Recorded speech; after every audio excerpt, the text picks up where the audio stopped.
I'm here with Andy Chambers at the moment, and Andy and I have been over to Lake Bolsena preparing for the event for quite some time, and but prior to coming over this time, and we've been over several times as well, haven't we, Andy? That's correct, yeah. Just have a look around the lake, check the water levels, just to familiarise ourselves with the lake and the pegging areas, etc.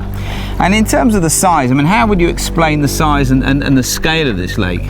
It's vast, obviously. There's a long way round. Just to actually drive around takes an hour. So walking it and looking at the pegs just takes for ages. I think I took about 3 days this week just walking around, familiarising ourselves with the pegging. Well, I know for sure we did over 1,000 miles just driving around in one of the previous trips, actually just checking out all the entrances. And right, yeah. It's a maze. Just the entrances, because there's so many entrances, and most of them we end up with a locked gate at the end, which makes it difficult. But in terms of the different types of pegging here, I mean, the different swims, I mean, how do you think, you know, if you were competing this event, you would feel if you had a swim like this? I don't think all the swims around the lake, it doesn't matter where they are. The main consideration on this lake is the wind. Wherever the wind blows is where the fish will be. So it doesn't really matter the type of swim, it's following the wind. And in terms of actually preparing the pegging, I mean, what we've got is we've got the distance markers this year with the range finders, etc., which should make it a lot easier for competitors to understand the limits on how far they can go. Obviously, some parts of the lake are shallow, so they're trying to go out a bit further. But some areas we're pegged are so deep at 250 metres, they don't want to even go half that distance.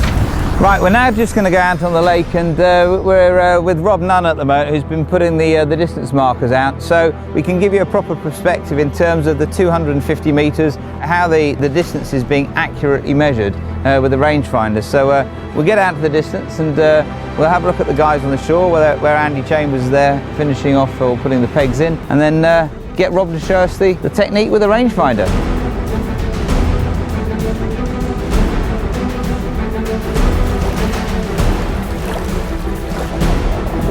Check it. Yeah, we're now on exactly 150. 250, sorry. No, that would be a long 150. Right, and obviously the next stage is to put the marker out.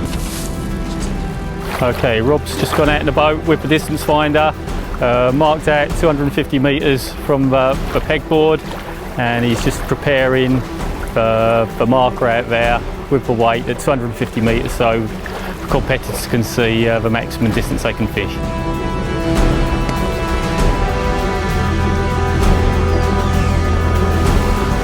Well, I'm at boat check at the moment, and I've just been coming along to welcome some of the competitors that are going to be competing in the event, and I just came across this boat that's ready for the boat check. This is a perfect example of everything really well laid out.